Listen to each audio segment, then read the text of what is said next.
Viva Voz, com Vera Magalhães.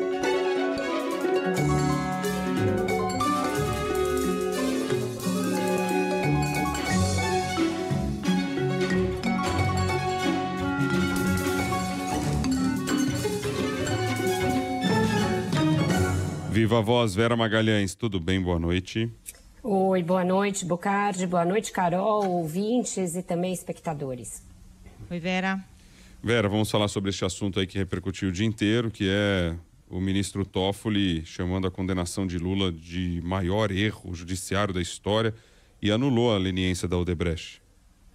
Pois é, Bocardi, ele anulou todas as provas que levaram à leniência da Odebrecht, portanto, anula as consequências da leniência em si. A principal razão da anulação, que foi tomada em decisão monocrática pelo ministro Toffoli, são os diálogos da chamada Vaza Jato, a Operação Spoofing, né? A Vaza Jato que deu origem à Operação Spoofing. Então, ele alega conluio de agentes do Estado para atingir o ex-presidente Lula e a burla a procedimentos administrativos e judiciais que levou ao acordo. Então, ele lista ali falta de cuidado na formalização de pedido de acesso a algumas provas, como os sistemas eletrônicos lá do Departamento de Operações Estruturadas, né, o Departamento de Propinas da Odebrecht. Fala dos diálogos dos procuradores que mostrariam esse conluio e mostrariam a falta de cuidado com as provas que eram armazenadas à revelia de formalização e até dentro de sacolas de supermercado. E aí, além de anular as provas, ou seja, de atender ao pedido da defesa do ex-presidente Lula, o ministro Toffoli foi além e se pôs a fazer conjecturas de ordem política, histórica e judicial, uma revisão da história dos últimos anos do Brasil, apontando ali que agentes do Estado se uniram já com a intenção de prender o ex-presidente Lula, que isso teria sido o ovo da serpente dos ataques à democracia, que já se pronunciavam em ações e vozes desses agentes do Estado e que tratou-se de uma armação fruto de um projeto de poder. Ora, o ministro Dias Toffoli, então, deveria, já que ele se pôs a fazer essa longa dissertação a respeito da história do Brasil, dizer qual foi o papel do Supremo Tribunal Federal nessa armação. Porque o Supremo, por muitos anos, pelo menos de 2014 a 2019, quando estoura a Vaza Jato, referendou sucessivamente decisões da Lava Jato de Curitiba, do grupo de trabalho do Janot em Brasília, que era a Lava Jato de Brasília, abriu vários processos, condenou pessoas, chancelou prisões, chancelou leniência, chancelou delação, chancelou busca e apreensão, chancelou um monte de coisa. Por muito tempo, referendou a ideia de prisão após condenação em segunda instância e depois reviu isso. A gente tem uma chamada de 2018 já, portanto, depois da eleição do Bolsonaro, 6/11/2018, Toffoli diz que prisão de Lula e impeachment de Dilma respeitaram a Constituição. O que aconteceu? Foram só as gravações que levaram ele a rever tudo isso e a apontar esse conluio?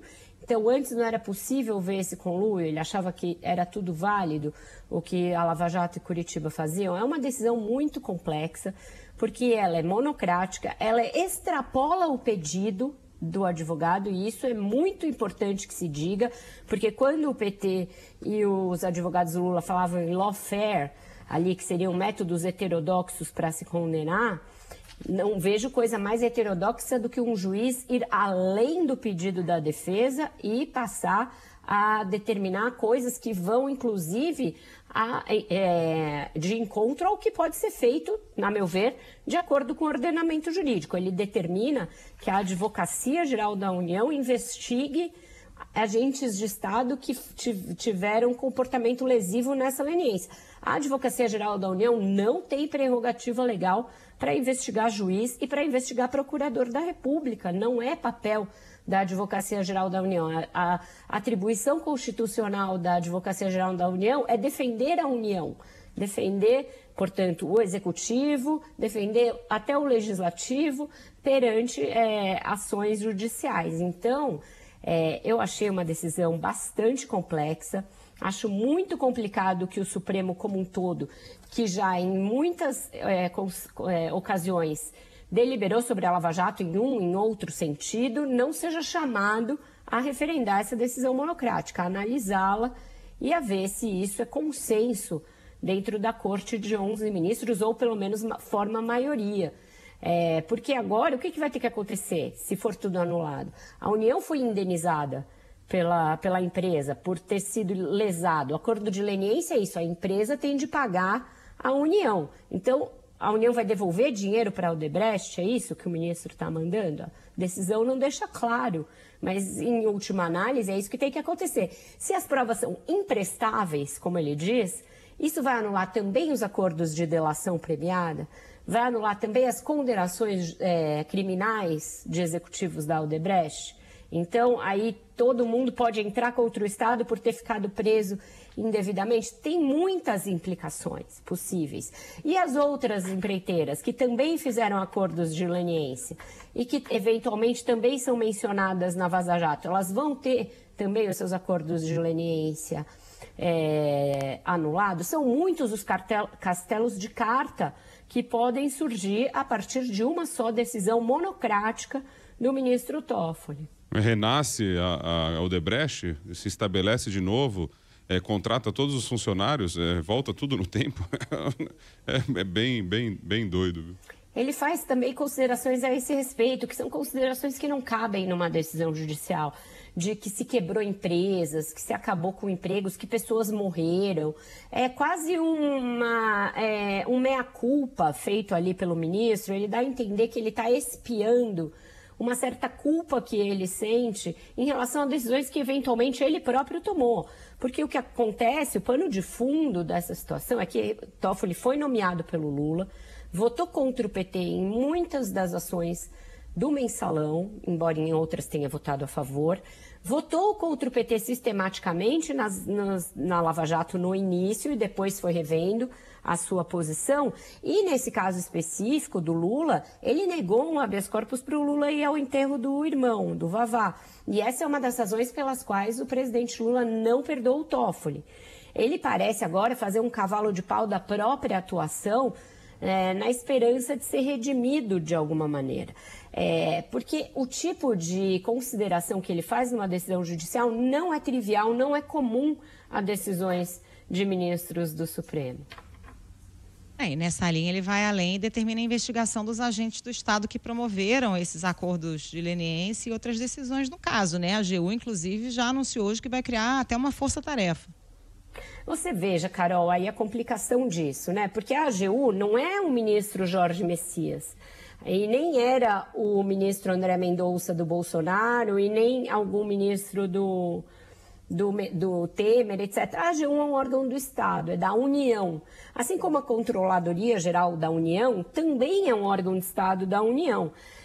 A CGU participou dos acordos de leniência ativamente. Foi a CGU quem propôs os acordos de leniência, negociou esses acordos com o Ministério Público, eles foram homologados judicialmente. Então você vai ter dois órgãos da União, dois órgãos do Executivo duelando.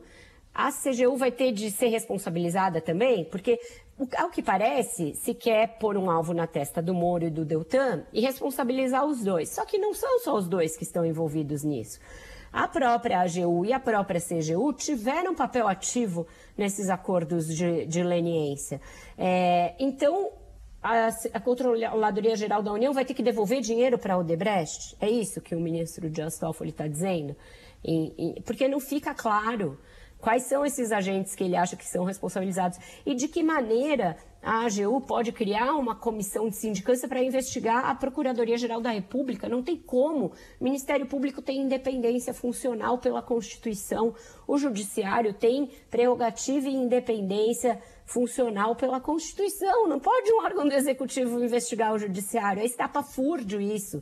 É irreal, é uma loucura. Não adianta querer jogar para a galera né, voltando ao tema de ontem, de que às vezes os ministros jogam para a galera, e querer dar uma decisão dessa que vai ser inócua. A AGU pode até dizer, instalamos uma sindicância, uma comissão, grupo de trabalho, o que quer que seja, mas ela não tem prerrogativa para investigar o Ministério Público e o Judiciário. Assim como a Polícia Federal também talvez esbarre em algumas garantias constitucionais, principalmente no caso dos procuradores e dos juízes. Então, a Polícia Federal acho que já é uma outra coisa, é um órgão do aparato do sistema de justiça. Então, pode sim investigar procuradores e juízes, mas não indistintamente. Isso vai ter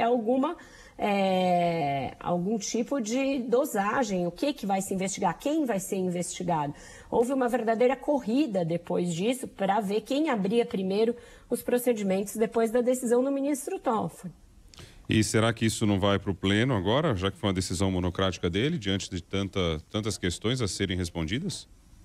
Perguntei isso para vários ministros e para vários assessores do Supremo, mas está reinando uma espécie de silêncio um pouco catatônico em relação a esse caso. Bocardi, eu acho que a maioria dos ministros não esperava, alguns certamente foram consultados antes, o Toffoli é muito próximo de alguns ministros, então deve ter trocado ideias antes com alguns, mas outros foram pegos absolutamente de surpresa e estão analisando a amplitude da decisão e as suas consequências.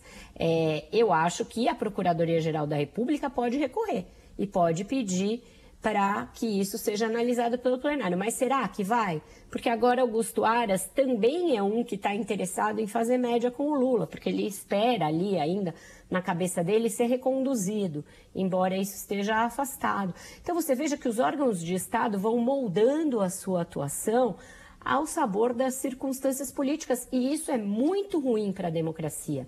Sob a alegação de defender a democracia, dizer que a democracia foi atacada, você vai fazendo novos furos na democracia com decisões absolutamente casuísticas e ao sabor do grupo que está no poder. Digamos que a eleição mude o grupo que está no poder daqui a 4 anos, por alguma circunstância qualquer, e voltem os adversários do PT ao poder. Vai se anular a inelegibilidade do Bolsonaro? Vai se anular toda e qualquer condenação contra o Bolsonaro? A gente vai ficar vivendo de reescrever a história de 4 em 4 anos, a depender de quem for o governante de turno? Isso não me parece salutar, não me parece que nos coloque no caminho das nações juridicamente sadias e juridicamente racionais, e leva a um nível de insegurança jurídica em que realmente as nomeações, por exemplo, para ministros do Supremo e para Procuradores-Geral da República, vão virando nomeações eminentemente políticas. Isso tudo é muito ruim. Falando dessa história de nomeações, né, Vera, de que forma essa correlação de forças aí no Supremo e para a indicação de futuros ministros também dita as condutas, porque o Jorge Messias, por exemplo, a AGU é um dos cotados, né? Você não tem a dúvida que dita, Carol, houve uma corrida do ouro entre o Jorge Messias e o Flávio Dino para ver quem reagia mais rápido e mais enfaticamente à decisão do Toffoli, quem mostrava serviço mais rápido e quem mostrava serviço de forma mais eficiente, porque os dois estão aí na briga por essa indicação. Não me surpreenderá se o Tribunal de Contas da União também entrar nessa corrida e falar, então a gente também vai pedir o dinheiro de volta rapidamente, porque o presidente do TCU também está nessa briga. Então, vira uma disputa a céu aberto, sem o menor disfarce, sem a menor preocupação para disfarçar, por vagas que são vagas em instituições e não vagas num clube de amigos ou num clube de aliados. Então, com certeza, a vaga da ministra Rosa dita a maioria dos comportamentos aí nesse caso. E no caso do ministro Toffoli, essa necessidade de um realinhamento, de uma reaproximação, parece pautar a sua decisão, porque se você olhar há pouco tempo a conduta do Toffoli, era isso, reafirmando que o impeachment tinha sido legal que a Lava Jato era constitucional, nomeando um general como seu assessor numa tentativa de aproximação com o governo Bolsonaro, participou de várias reuniões com Bolsonaro numa tentativa também de conciliação e mediação com ele, mesmo depois dele já ter perpetrado vários ataques à democracia e vários ataques ao Supremo, recebeu o Bolsonaro, inclusive, na sua casa. Então a gente fica aí ao sabor das conveniências políticas de todos esses atores que têm interesses próprios nesse caso. Problema do nosso país, viu? É isso. Todo mundo no final está pensando só em você, no final das contas. Ô Vera, mudando de assunto, reforma ministerial, mini-reforma, como queiram definir, pode sair a qualquer momento, então.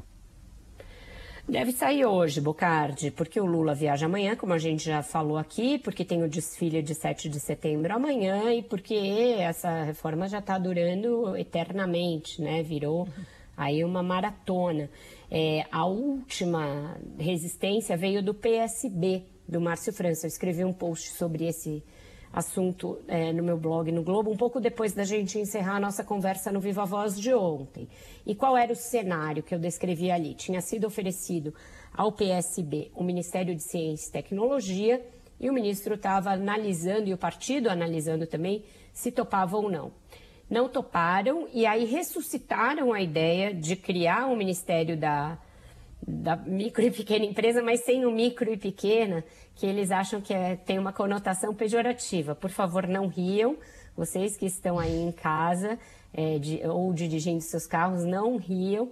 Mas é isso, a palavra micro e pequena foi considerada muito ofensiva pelo ministro Márcio França, pelo PSB, eles pediram para trocar por empreendedorismo, que é mais chique, mais bonito, mais vigoroso você empreender do que você ter uma micro e pequena empresa, porque afinal de contas, se ser desalojado de portos e aeroportos, que é aquela coisa ali, né, bonita, vistosa, para micro e pequena, foi considerado muito chinfrim. Então é nesse nível que está se dando a discussão sobre políticas públicas no Brasil.